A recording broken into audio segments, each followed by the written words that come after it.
দেশের মানুষের বাংলাদেশের মুক্তিযুদ্ধের সময় ইন্দিরা গান্ধীর সাথে ভারতে তখন বামপন্থীদের আমাদের পাড়ায় পাড়ায় আমাদের কমরেডরা খুন হচ্ছে ইন্দিরা গান্ধীর বাহিনীর হাতে।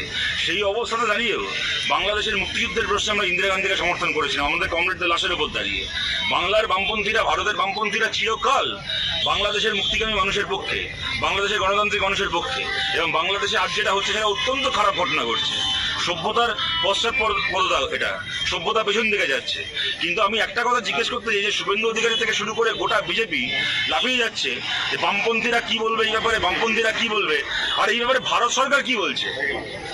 একটা প্রতিবেশী দেশে এরকম ঘটনা ঘটে যাচ্ছে যে দেশের মুক্তিযুদ্ধে ভারত সরকার ছিল বলে সেই দেশটা স্বাধীন হয়েছিল, যে দেশে বারবার করে ভারতের বন্ধু ভূমিকা পালন করেছেন বলে শেখ হাসিনাকে তার দেশের মধ্যে অনেক সময় শেখ হাসিনার অগণতান্ত্রিক কাজকর্মের সমালোচনা বাংলাদেশেও হয়েছে, বিভিন্ন দেশে হয়েছে, আমরাও করেছি, ভোট করতে দেননি ওখানে, সেই সমালোচনাগুলো আছেই।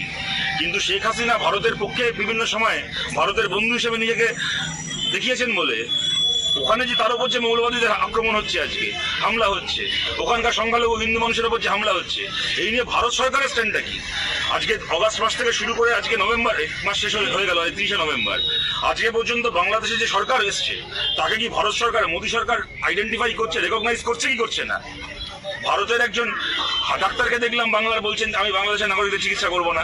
একটি প্রাইভেট হাসপাতাল বলছে আমরা বাংলাদেশের নাগরিকদের চিকিৎসা করবো না। কিন্তু বাংলাদেশের নাগরিকদেরকে ভিসা দেওয়ার ক্ষেত্রে, মেডিকেল ভিসা দেওয়ার ক্ষেত্রে ভারতের সরকারের অবস্থানটা কি? ভারতের সরকার মুখ খুলছে কিছু, তাই নিয়ে ওই এমন ভাব দেখাচ্ছে শুভেন্দু অধিকারী যেন সিপিএম দেশ চালাচ্ছে। আরে ভাই, তোর সরকারকে তুই জিজ্ঞেস কর তোর সরকারের অবস্থানটা কি? বাংলাদেশের সরকারের সাথে কথা বলুক, ওখানে এই ধরনের দমন পীড়ন কেন হচ্ছে? কেননা বাংলাদেশে কোনো এরকম ঘটনা ঘটলে তার প্রভাব সবচেয়ে বেশি যে রাজ্যের উপর এসে পড়ে তা হচ্ছে পশ্চিমবাংলা, তারপরে আসাম আছে, ত্রিপুরা আছে, সেগুলো বিজেপি শাসিত রাজ্য, সেখানে তার একটা প্রভাব এসে পড়ে।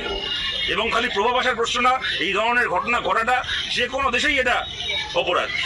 কিন্তু ওরা আজকে যে রাজনীতি করছে যে ভারতে এখানে বামপন্থীরা মুখ খুলুক, বামপন্থীরা মুখ খুলুক, ভারত সরকারটাকে মুখ খুলুক, বিজেপির প্রধানমন্ত্রী মুখ খুলুক, ওদের নাকি বিরাট বিরাট বড় বড় বীর জয়শঙ্কর বলে ওদের কি একজন